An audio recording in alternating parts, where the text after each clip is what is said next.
3-4 ঘন্টা? তাহলে তো শুধু মজায় মজা। খালি মজা, কত কিছু যে হবে। তুমি চলে আসলে, তুমি না বললো 3-4 ঘন্টা পর? চুপ। আর একটাও কথা না। আমার বাড়িতে থেকে আমারটা খেয়ে আমারটা পরে আমার বাবার অফিসে চাকরি করে তুমি কিনা অন্য মেয়ে নিয়ে নষ্টামি করো।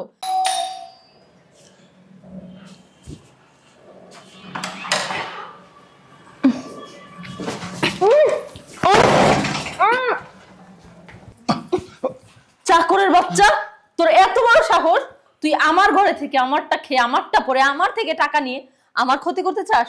তুই কিনা আমাকে অপহরণ করতে চাস? ম্যাডাম, ম্যাডাম বিশ্বাস করেন, আপনি আমার মাইয়ার মতন। আপনার আমি অপহরণ করতে চামু কেন? আমি আপনার যা করছি ভালোর জন্য করছি। আরে অপহরণ করতে চাসনি মানে? তাহলে তুই আমাকে জোর করে কেন এই রুমে নিয়ে আসলি? আচ্ছা, একটু পরে যদি আমার হাজবেন্ড আসে অফিস থেকে আর যদি এসে দেখতে পারে যে আমি একটা চাকরের সাথে ড্রয়িং রুমে বসে আড্ডা দিচ্ছি, তাহলে বুঝতে পারছিস আমার সংসারই তো থাকবে না। ম্যাডাম, আপনি আমার কথাটা শুনেন। আমি যা কিছু করছি আপনার ভালোর জন্য করছি।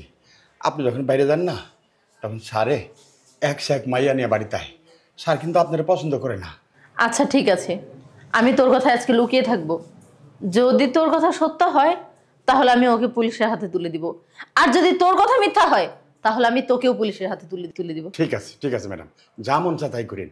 ঠিক আছে ম্যাডাম, তাহলে আমি গেলাম, আপনি লুকিয়ে যান।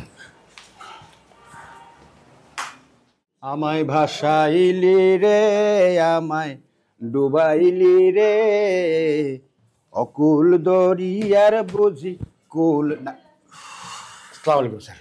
ওয়ালাইকুম সালাম। কি আবার কি করতেছ? ভালো তো গান গাইতেছ। এই মুসা টাসা করতেছি স্যার। তোমার ম্যাডাম কোথায়? স্যার এই যে আপনি আমার 10 মিনিট আগে শপিংয়ে গেছে, কয়ে গেছে 3-4 ঘন্টা দেরি হইব। 3-4 ঘন্টা দেরি হবে না? জি স্যার। এক কাজ করো, বাসা তো তেমন কাজ নাই তাই না? জি। তুমি চলে যাও, আজকে লাগবে না তোমাকে, যাও। আচ্ছা স্যার। হাই জানু। জানতো চলে আসছো? জানো আমার ওয়াইফ না আজ শপিং এ গেছে, 3-4 ঘন্টা নাকি লাগবে। আমার বাসার কাজের লোকটাকে বলে গেছে, জানো না আজকে না সেই মজা করবো, অনেক দিন পর এরকম একটা সুবর্ণ সুযোগ আছে।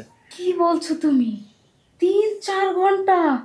তাহলে তো শুধু মজায় মজা। খালি মজা, কত কিছু যে হবে। আমিও তো সেটাই বলছি, শুধু মজা হলে হবে নাকি, আরো কত কিছুই হবে, তাই না বলো? পরে তুমি চলে আসলে, তুমি না বললো 3-4 ঘন্টা পর? চুপ। আর একটাও কথা না। আমার বাড়িতে থেকে আমারটা খেয়ে আমারটা পরে আমার বাবার অফিসে চাকরি করে তুমি কিনা অন্য মেয়ে নিয়ে নষ্টামি করো? একটা বারো লজ্জা লাগলো না? আচ্ছা, আমি তো তোমাকে ভালোবেসে বিয়ে করেছিলাম। তোমার যদি আমাকে ভালো নাই লাগে তুমি আমাকে বলতা, আমি তোমাকে ডিভোর্স দিয়ে দিতাম। তারপর তুমি যত মেয়ে ইচ্ছা তত মেয়ে নিয়ে নষ্টামি করতা। আমার বাড়িতেই কেন, আমার বেডরুমে কেন অন্য একটা মেয়ে আসলো?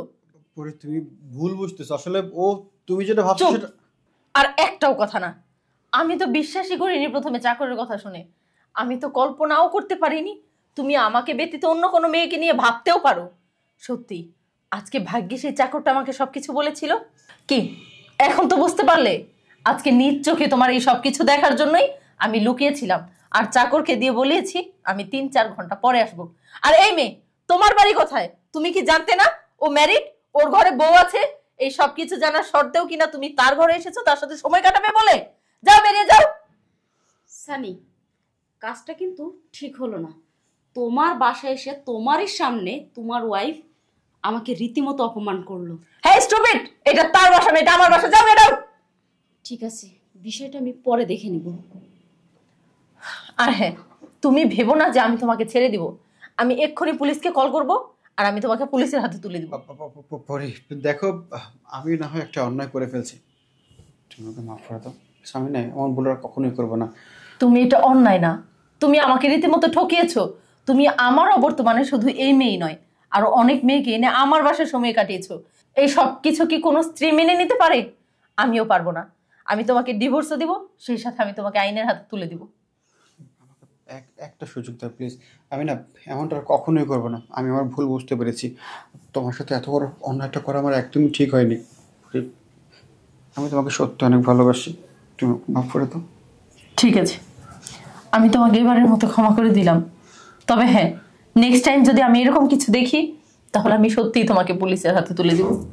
আমি শুধু আমার পরিটাকে ভালোবাসবো, আর কখনো এমন ভুল করবো না।